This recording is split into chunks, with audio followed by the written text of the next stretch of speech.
Cuenta la historia que este ingeniero que vivía en Costa Rica y que viajaba mucho a Colombia, era un apasionado por el fenómeno ovni y en una de sus reuniones en Caracas, Venezuela, una mujer realizó una extraña predicción donde él era el protagonista. La visión de aquel entonces, indicaba que Castillo debía estar en la laguna de Guatavita en Cundinamarca, el 3 de noviembre a las 7 de la noche para recibir una revelación vinculada con su pasión por el mundo ovni. Castillo hizo caso a la mujer, sin embargo, al ver que no pasaba nada en aquel lugar decidió marcharse, y justo allí aparecieron dos esferas de luz, dos naves de gran tamaño de donde descendieron dos sujetos, uno de los cuales él ya conocía, y el cual le confesó ser habitante. Cuenta la historia que este ingeniero que vivía en Costa Rica y que viajaba mucho a Colombia, era un apasionado por el fenómeno ovni y en una de sus reuniones en Caracas, Venezuela, una mujer realizó una extraña predicción donde él era el protagonista. La visión de aquel entonces, indicaba que Castillo debía estar en la laguna de Guatavita en Cundinamarca, el 3 de noviembre a las 7 de la noche para recibir una revelación vinculada con su pasión por el mundo ovni. Castillo hizo caso a la mujer, sin embargo, al ver que no pasaba nada en aquel lugar decidió marcharse, y justo allí aparecieron dos esferas de luz, dos naves de gran tamaño de donde descendieron dos sujetos, uno de los cuales él ya conocía, y el cual le confesó ser habitante de otro mundo y que sus incursiones entre los humanos eran mucho más comunes de lo que él podría imaginar. Llegué hasta el sitio donde debía estar cuando de pronto yo miro para todos los lados, oigo los grillos, oigo las ranas, oigo el viento, todo eso, de pronto oigo un ruido que sale. Y se van así las dos naves, salen de la laguna. No vi cuando salieron porque los árboles no me dejaron ver, pero vi cuando iban así, iban chorreando agua las dos. Y entonces se estabilizaron y empiezan y pasan por encima como a 200 metros de altura de mi cabeza. De pronto, una se adelantó más. Tenía como un halo alrededor y proyectó dos haces perpendiculares y por cada uno venía como entre un óvalo una persona. Yo vi que venían tomados así, las manos aquí contra las piernas y venían. De pronto ya los árboles no me dejaron ver cuando llegan a tierra. Los veo donde vienen caminando entre los árboles en el bosque y los veo donde vienen y veo yo que hay una luminosidad alrededor de ellos. Veo que son humanos. Vienen con trajes ajustados, luces aquí en el cinturón, tienen capacete, guantes como color naranja y botas igual del mismo color. Se me acercan y se quedan como a 4 metros y yo siento un poquito de temor y reculo un poco y pego la espalda contra un árbol y me quedo con las manos así. Y entonces oigo una voz que me dice: Enrique, somos incapaces de hacerte daño, cálmate. Entonces yo le digo que sí, que estoy oyendo.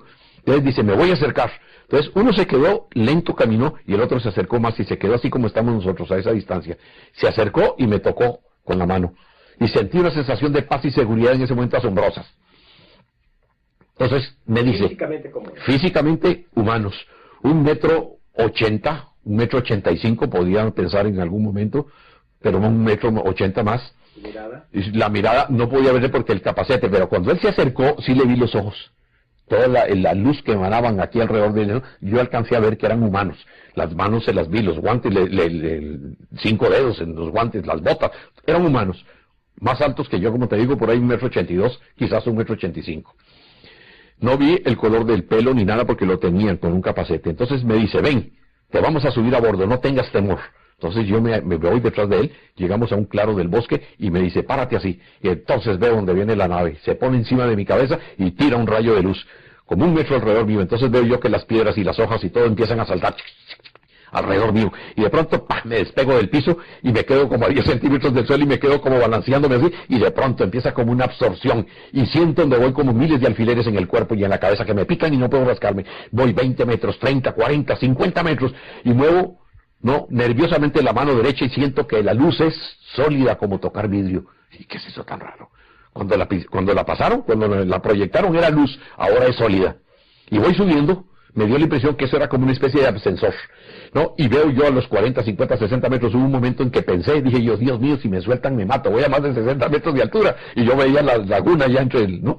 Y de pronto se abre una puerta aquí así, brum, y entro. Y la luz venía de arriba. Aquí abajo, donde entré, se cerró la tapa y la luz se cerró y quedó. Dije: ¿cómo se cerró? No quedó huellas de nada. Entro en una sala de color beige como el de esta pared, muy clara, no veo a nadie, estoy totalmente solo, tiene aspecto casi hexagonal. no hay puertas, no hay ventanas, no veo luces. Entonces oigo una voz, yo me quedé solo en el mismo lugar mirando para todas partes, sonrientes, ¿no? Y con la esfera todavía en la mano, me sudaba la mano. Entonces me la meto al bolsillo y oigo una voz que dice, Enrique, desvístete. Yo me quedo así, sonriendo a ver quién fue el que me habló. Oigo la voz en español, me quito el sombrero y lo pongo en el suelo, no hay donde colgar la ropa. Me quito la ruana y la pongo en el suelo. Cuando pongo la ruana me doy cuenta que no hay sombra. ¿Y qué es eso tan raro? Agarro la ruana y la sacudo.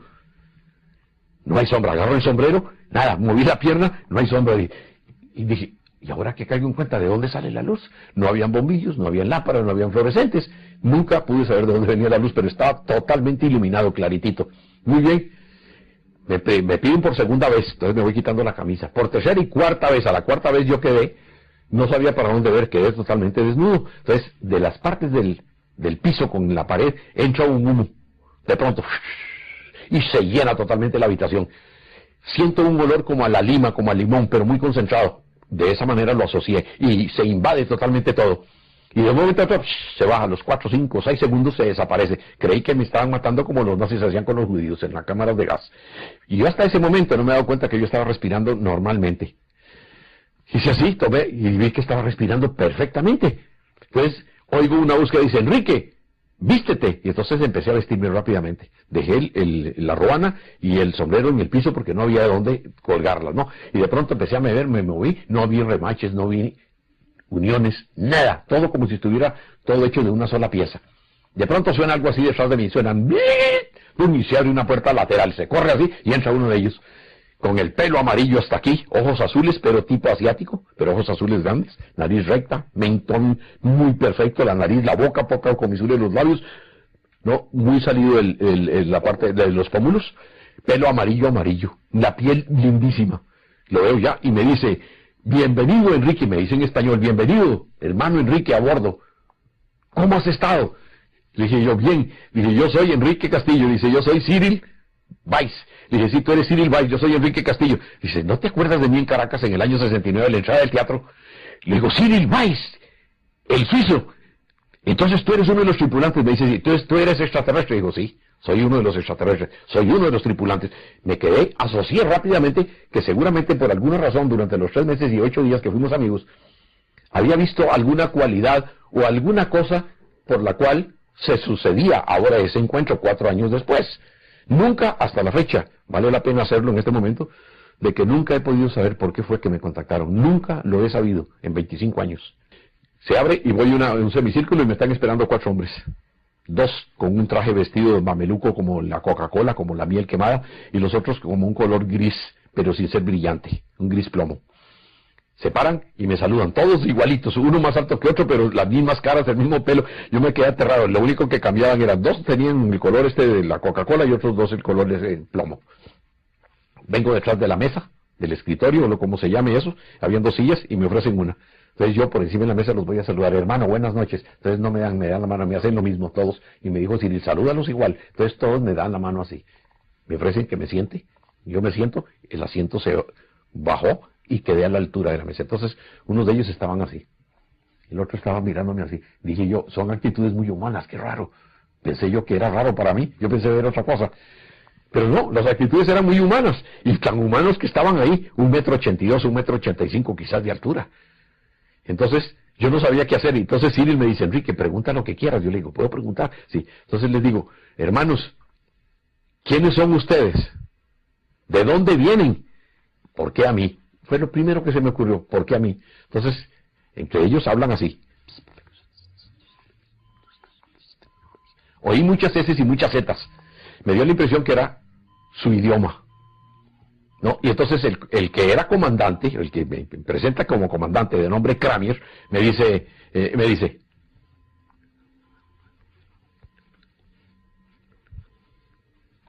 se pone las manos otra vez así, oigo en mi cerebro, en español, que me dice, nosotros venimos de un sitio que ustedes llaman las Pléyades.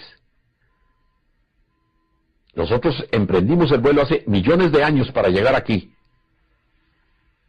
Entonces, cuando yo oigo eso, le digo, disculpe hermano, pero no le entendí. Usted me dice que viene de un sitio que se llama las Pléyades. ¿Dónde es eso? Dice, entonces dice otra vez. Me dice, ustedes también llaman las 7 cabritas.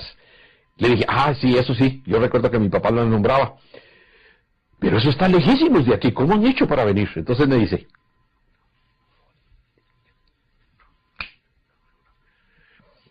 traduzco, dice, nosotros emprendimos el vuelo desde las Pléyades hasta aquí hace millones de años, según vuestra manera de contar. Pero para nosotros acabamos de salir. Yo me quedé desconcertado cuando me dijo eso, dije, disculpe hermano otra vez, perdone mi ignorancia, pero no le entendí bien. Y entonces me hace otra vez. Me dice, no te maravilles de lo que te decimos. Para ustedes, nosotros estaremos volando en el espacio hace millones de años, cuando en este planeta no había todavía condiciones de vida inteligente. Ya había, me aclaró, que había vegetación, había atmósfera, había animales, todo eso. Pero la vida inteligente del hombre no se había dado todavía, cuando empezaron ellos a viajar de allá. Dice, pero nosotros acabamos de salir. Entonces, le digo yo, esto tiene que ver con la teoría de la relatividad y de los campos unificados del doctor Albert Einstein. Y me dice, exactamente eso es, pero que esa teoría tenía que ser modificada 3 veces para que fuera funcional. Eso me lo dijeron. De acuerdo a los datos que yo tengo, yo sé que le han hecho 2 modificaciones. Y que tal vez el doctor Stephen Hawking quiere hacer una que llaman la teoría de la unificación. El de que está en Cambridge, ¿no? Bien. Entonces, yo me quedé pensando en el asunto, le dije, muy bien, entonces, lo otro que yo pregunto, ¿por qué a mí? Entonces me dice, así, me señala con el dedo y me dice, tú sabes por qué. Esta es la hora que yo no sé, a mí me dio vergüenza preguntar en ese momento qué fue lo que, por qué era, porque él me dijo que yo sabía. Entonces los investigadores, digamos, Freixedo me ha dicho, Andrea Faber-Kaiser me decía también, y Juanjo me dijo hace poco en la casa cuando estabas tú allá, me decía Juanjo, es muy posible que tú no lo sepas a nivel sino a nivel de subconsciente y no esté claro para ti. Y bueno, hasta ahora han pasado 20 y pico de años y no sé exactamente por qué fue. No, una vida anterior. Puede ser, exacto. Algunos han pensado en eso, de que tenga que ver con algo de reencarnación. Pero como yo quiero saber exactamente, y eso es una conjetura, es una especulación, no, puede que sea así, pero también puede ser que no sea por eso. En todo caso, no lo he podido saber. Entonces él me dijo eso y ahí terminó todo. Empezó el diálogo de muchas cosas. Me llevaron, cuando yo vi el reloj, que ya había pasado rato de estar haciendo preguntas, el reloj estaba parado a las 2:25, a la hora que entré en el campo, ¿no?, de las naves. Se paró el reloj, era un Rolex automático, se paró. Entonces me dijo, aquí no te va a funcionar. Entonces ya pensé en eso. Entonces después dije yo, ya que estamos aquí, ¿por qué no me dan una vueltita para volar a bordo de la nave? Entonces me dice, desde que tú entraste estamos en vuelo. Dije, pero ¿cómo va a ser? Yo pensé que era que tenían que amarrarme, ponerme algo especial. Y me dijeron, si estamos en movimiento, y se ven con nosotros. Y salieron y me subí por una escalerilla casi de caracol a un piso alto. Y habían otros hombres ahí trabajando. Y cuando llegaron, miraron, saludaron así nada más y siguieron haciendo sus menesteres. Vi que salieron unos mapas de las paredes, vi colores como color sepia, vi la Vía Láctea, pero de una manera totalmente diferente a como yo he visto las fotos de aquí. Nos mostraron el planeta Tierra. Vi que habían entre planeta y planeta, habían unas líneas totalmente, perfectamente claras. Dice, cuando estas líneas indican que nosotros tenemos intercambio con estas civilizaciones. Son múltiples. Tenemos intercambio científico, cultural, tecnológico y científico hasta donde nos permite a nosotros cada gobierno que tenemos. Bla, bla, bla. Y se hacen acuerdos. Lo que no hacemos de intercambio y nunca intervenimos abiertamente es en las creencias religiosas. Me lo aclararon de una vez. Ok, perfecto. Entonces dice, y estos punteaditos así son civilizaciones como la vuestra que están a punto de entrar en un nivel mucho más alto, tal vez de superhombre, por ejemplo, ¿no?, en donde se establece un nuevo estado de conciencia y entonces es cuando nosotros podemos entrar con mucha más frecuencia y dialogar ya con los científicos y con los gobernadores o gobernantes de los países. Bien, lo vi muy claro y me pareció lógico que fuera así. Entonces me dice uno de esos, ven para que veas a tu casa. Vi que se levantó un tipo de un sitio que había como un aparato aquí así, y me subí una gradita y me dice, mueve estas 2 palancas. Se abrió como los párpados de los ojos así, chan, y miré, y me dio como mareo. Me dice, esa es tu casa, gradúala aquí. Entonces yo agarré 2 manillas, hice así, hice un barrido y enfoqué toda mi casa. Y vi a mi esposa y a mis hijos durmiendo a través de las paredes. El perro pegaba las patas contra la ventana de la habitación mía que quedaba en la parte de atrás, como si se enterara que yo estaba por ahí cerca. Me quedé aterrado y dije, pero ¿cómo? Yo le llamé telescopio electrónico porque yo no tenía otra manera cómo asociarlo, ¿no? Y pude ver eso, inclusive, por cierto que se me fue un poco la mano y vi en la vecindad una muchacha que iba en una pijama muy bonita, ¿no? Con un vaso de agua. Y entonces me dijeron que me concentrara mejor en esta zona de mi familia y me dio un poco de vergüenza porque yo no sabía y se me fue para allá y me metí en la casa que no era, ¿no? Una parte por lo menos. Entonces. De las preguntas que usted logró hacerle, ¿cuál fue la que más le impactó? La que más me impactó a mí fue que cuando yo les pregunto de cómo fue que apareció la raza humana sin embajes de ninguna naturaleza, me dijeron que ellos fueron los que habían intervenido en la creación. Dice que otras razas, con ellos los pleyadinos, intervinieron en la creación. Yo estaba al frente de poder obtener por primera vez alguien directamente, ¿no? Una respuesta de esa categoría. Y la empecé, me temblaba, todo el cuerpo me temblaba. Yo dije, voy a hacer la pregunta, la voy a hacer, y hasta que la solté. Y me dijeron, nosotros fuimos los creadores. ¿Cómo terminó esa experiencia? La experiencia terminó en más o menos 8 horas o 8 horas y media. Me dejaron dormir aparentemente un tiempo que siempre declaré que yo había dormido 3 horas, pero no había dormido, estando yo en Ecuador en 1977, cuando fui al congreso que se hizo en Guayaquil y regresé en el 78, me enfermé, dictando una charla a las 11 de la noche con un señor que era el gerente de la Gillette y una pianista chilena. Me dio pulmonía. Yo estaba en la casa de un amigo mío y estábamos sin plata, estaba con un amigo que se llama Juan Osorio. Entonces él vigilaba, me pusieron suero en la casa de ellos, no, me pusieron con penicilina, durante 2 días me pusieron suero para poder acabar con la infección.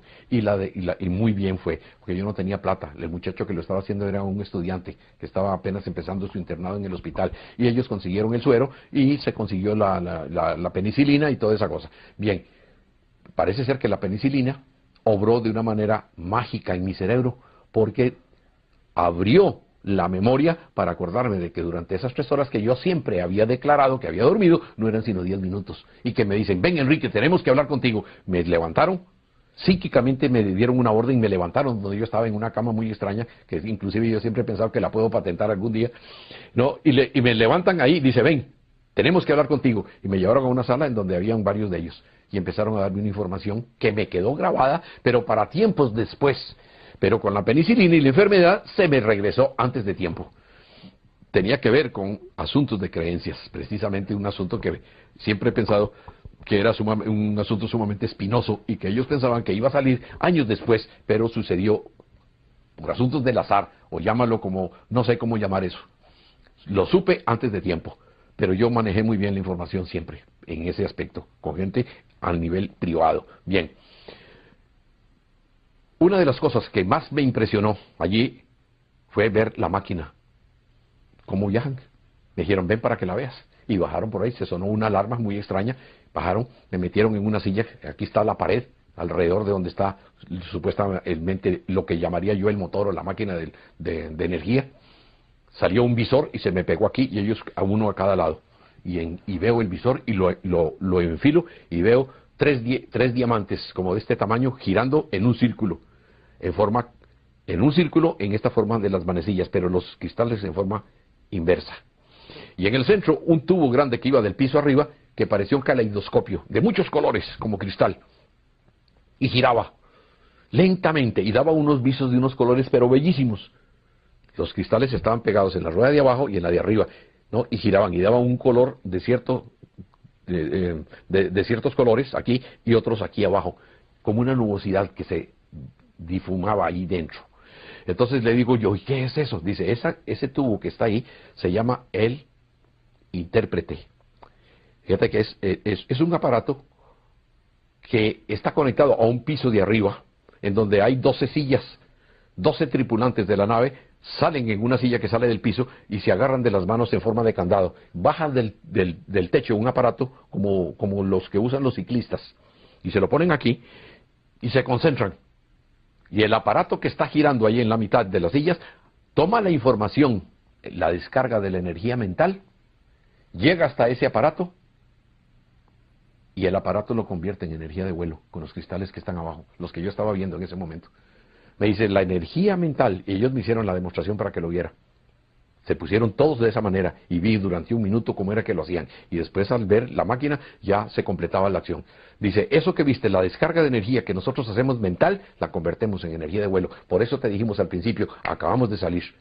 Porque para nosotros no hay distancia que nos gaste más de esto. En un instante. Después me explicarían que no existiría lo que llamamos el presente. Que no hay un presente. Nosotros llamamos el presente constante o el presente, no es presente porque todos los movimientos y las palabras que yo haga ya son del pasado, no son del presente. Entonces dicen que sí hay futuro, pero que el futuro es maleable. El futuro se puede modificar con el pensamiento y las acciones del hombre. Y que muchas cosas que pueden estar profetizadas como una catástrofe, como una tercera guerra mundial, nosotros las podíamos obviar de acuerdo a cómo el hombre actúe, piense, ¿no? Y cambie esa posibilidad. O sea que hay reacciones que se pueden hacer en cadena positivas para cambiar esa situación. Eso me lo explicaron muy claramente. Yo lo tengo en el libro también, en la última página, para poder dar esa información. Bien, entonces ahí fue cuando vi yo esto y le digo yo, ¿por qué no lo aceleran unos 2 minutos los cristales para verlos? Porque las luces que están dando son formidables. Y me dice el comandante, Enrique, te quedas y me hace así. Siempre telepáticamente me dice, Enrique, mientras tú estés aquí no podemos. Le dije, ¿por qué? Dice, porque si nosotros aceleramos los cristales, se llaman cristales memoria, cristales vivientes los llaman. Ellos ¿cómo se llama? Los programan. Dice, si nosotros aceleramos los cristales 2 minutos aquí para que tú lo veas, cuando tú te bajes de la nave, han pasado 200 años en la Tierra. Mientras tú estés aquí, no podemos hacerlo. Me agarró una tembladera, yo me sentí como tan raro, tan extraño, y el comandante se dio cuenta y me dijo, Enrique, no tengas temor. Oye lo que yo te voy a decir, y es lo que he dicho ya a muy pocas personas. Al último que se lo dije, en total confidencia, fue al doctor Richard F. Haynes. Que es lo siguiente. Dice, yo doy las órdenes a la nave, mentalmente, mediante unos impulsos de los que yo domino y controlo. Esos impulsos los recibe aquí la máquina, y la máquina obedece, y se va a donde yo le digo. O sea, por ejemplo, para dar una idea, me puse yo a pensar, 40 grados norte, latitud tal, y la máquina se va para allá. ¿Quién sabe cómo será que lo hacen en el espacio? Pero estoy dando una referencia para poder pensar cómo puede ser eso. Entonces ellos me dijeron eso, que eso era absolutamente cierto. Y cuando puse la mano en la pared así para verla para adentro, sentí una sensación rara y solté la mano, la retiré, y yo creo que ellos se dieron cuenta. Y después la puse otra vez lentamente, empecé a tocar, porque lo que sentí fue piel humana en la nave, la pared. Era como tocar piel, el mismo calor, la misma sensación de cuando tú tocas a alguien. Igualito fue. Me quedé sorprendido. Se me quedó el asunto grabado. No pude preguntar de nada. Pero eso sí me dijeron. Enrique, si nosotros aceleramos, han pasado 200 años aquí y aquí para nosotros, para ti, 2 minutos, nada más. Nosotros cuando venimos a visitar aquí, tenemos que poner, dice, nuestros relojes, por decirlo de alguna manera, al tiempo de ustedes, para poder saber qué es lo que está ocurriendo con el tiempo que tienen ustedes para medir aquí en el planeta. ¿Cómo se produce el retorno a su casa de esa experiencia?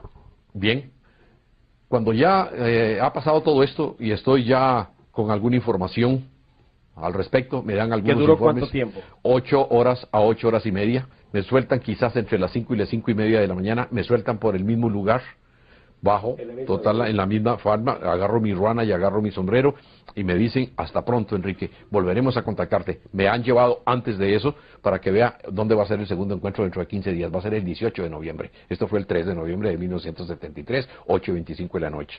Me sueltan allí y yo los saludo donde veo, seguramente creo que me están viendo y se van. Ya no era sino una nave, ya no eran 2. En ese momento me deja una solo y se va.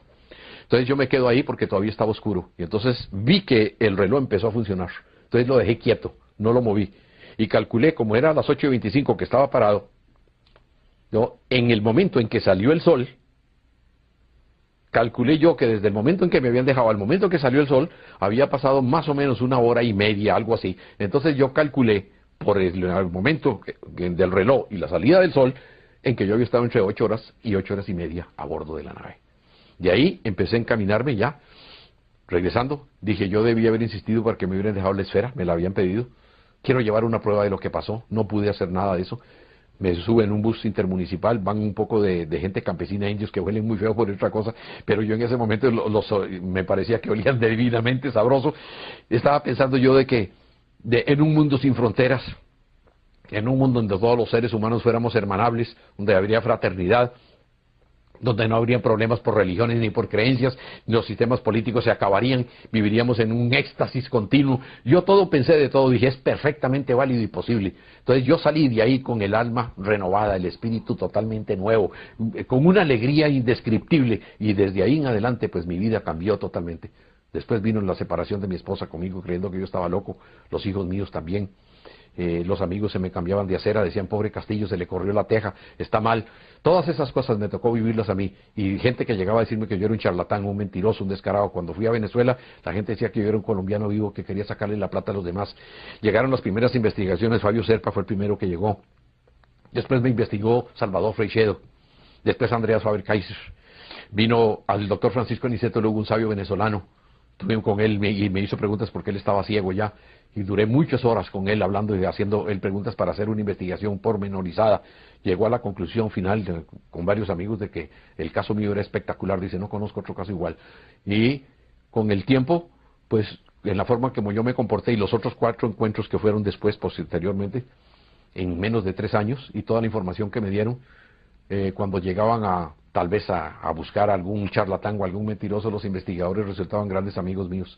Entonces por eso fue que adquirí, en cierta medida, modestia aparte, credibilidad, background con los investigadores a nivel mundial. ¿Esta experiencia se dio de qué año a qué año? ¿Cuántas veces se repitió? Mira, de 1973 a 1976. El 17 de febrero me llamaron por teléfono a mi oficina, estaban en la ciudad o intervinieron el teléfono, no sé, pero me dijeron que terminaba todo. Y ahí terminó, me dijeron, ¿por qué? Enrique, ¿Usted no hizo la pregunta por qué? Sí, sí lo hice, sí le pregunté y ¿Qué me le dijeron? dijeron? Dicen, Enrique, dice, nosotros hemos cumplido con un trabajo muy específico. No me dijeron misión de nada de eso, me dijeron con un trabajo muy específico. Nosotros vinimos a darte una determinada información y lo hemos hecho. Sabemos lo que has emprendido, dice, y nosotros todos aquí deseamos que tengas éxito. Se terminan por el momento todas las comunicaciones, tanto telepáticas como físicas.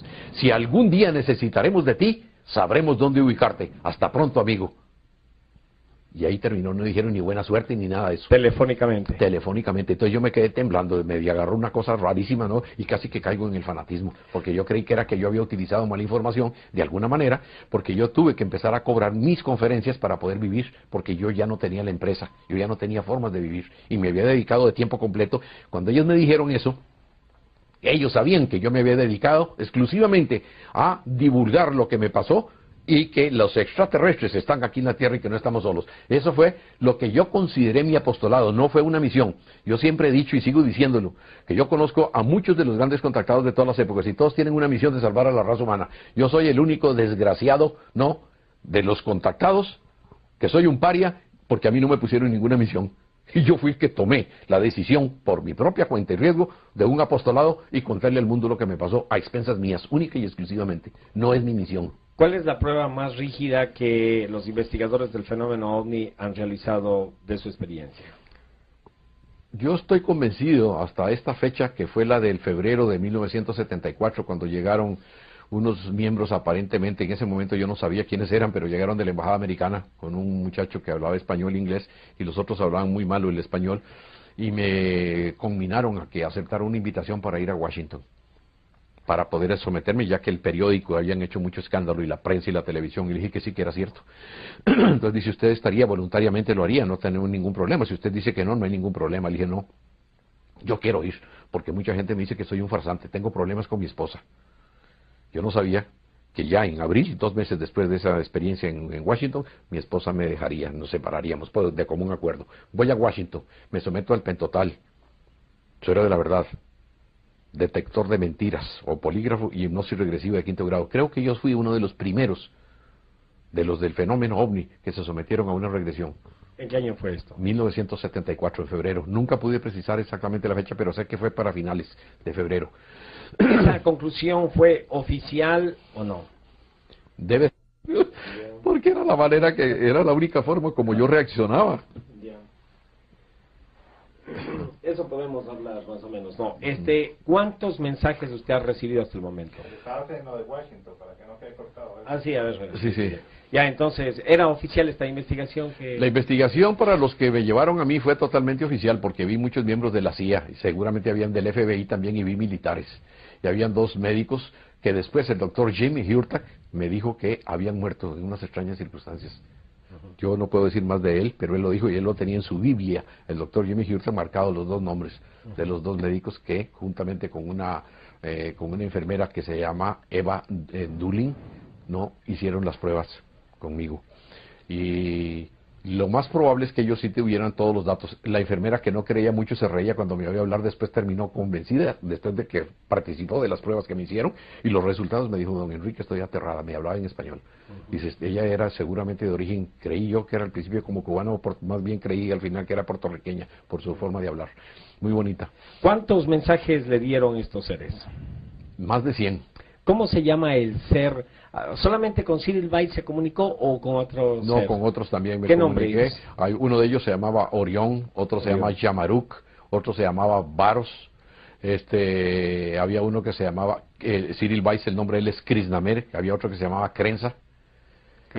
Y todos vienen de las Pléyades. Estos venían de las Pléyades, y habían unos que me decían que venían era de Venus, lo cual yo nunca pude aceptar, siempre tuve mis dudas. Me decían que eran venusinos. Entonces yo, a los que han investigado el caso mío, yo les he dicho, ellos decían que eran venusinos, y lo sigo diciendo porque eso fue lo que me dijeron a mí. Eran de 1,50 m, también tipo ario. Otra civilización. Otra civilización, pero que están en la misma organización a que pertenecen los pleyadinos. Ellos le llaman la Gran Hermandad Cósmica Solar. Bien, pero yo he pensado siempre, para poder dar una explicación un poquito más, menos tirada de los pelos, es de que sí son venusinos realmente, pero que tuvieron que abandonar Venus por alguna razón hace, diga usted, 10.000 años, por ejemplo, y se fueron a una luna de Júpiter, por ejemplo. Y que entonces ellos desde allá vienen para acá y visitan, y siguen siendo venusinos. Yo soy costarricense, yo nací aquí en Costa Rica, pero mucha gente cree que soy colombiano porque he vivido 28 años en Colombia, ¿no? Pero yo soy costarricense, ¿ves? Y entonces los venusinos, seguramente, yo doy esa explicación, ellos se fueron de ahí, pero siguen siendo venusinos, ese es su hogar, su casa. Y por las razones que sea, que ya no se alberga vida allá, por lo que haya sucedido, viven en otras partes esperando regresar pronto seguramente a su planeta natal. Eso es la explicación que yo tengo, no tengo otra válida. ¿Por qué cree usted que se terminó el contacto con estos seres? Porque la información que me dieron fue mucha, bastante, increíble. Me dieron información de tipo científico, de tipo tecnológico, de tipo humanístico, de tipo profético, espiritual, esotérico. Ellos, así como han influido en usted, ¿no pueden influir en los que están manejando las grandes potencias? Eso sería tal vez muy fácil para ellos hacerlo, pero parece ser, todo indica de que los planes que ellos tienen no es de actuar de esa manera, nunca lo han hecho así. Siempre lo han hecho con otras personas que contactan. ¿Pero por qué manipular a las personas que no tienen poder? ¿Por qué qué? Manipular para bien o para mal, pero manipular a personas que no tienen poder. En este cambio, usted no tiene el poder de cambiar una sociedad. Así es. Pero tal vez Clinton lo podría hacer, y si ellos contactarían directamente a Clinton, a lo mejor habría una reflexión más profunda. Esa es una pregunta que me han hecho a mí muchísimos investigadores muchísimas veces. La respuesta que yo tengo es que los extraterrestres son sumamente inteligentes. Muy inteligentes. Ellos saben por qué no contactan a esas gentes así. Y saben también por qué contactan a gente como Enrique Castillo, de la clase sándwich, no, que me van a decir todo el mundo que yo estoy loco y chiflado, y que soy un vivo que le estoy sacando la plata a la gente. Puede ser que ahí precisamente es donde esté la clave de todo esto. Yo lo he estado dándole vuelta durante años, a ver por qué eso, porque yo mismo lo he dicho y lo he pensado, y lo he dicho y en mi libro lo digo. ¿Por qué no aterrizan en la Casa Blanca? ¿Por qué no aterrizan en la Plaza Roja de Moscú? ¿Por qué no se dejan ver y de una vez salimos de este problema de jugando a las escondidas? Eso lo he dicho yo. ¿Por qué a Enrique Castillo no le dan la forma de hibridar el trigo y el maíz y calmarle el alma al mundo de todos los niños que se mueren de hambre? O que me den para curar el cáncer en esa época, que no estaba el SIDA todavía, como está ahora.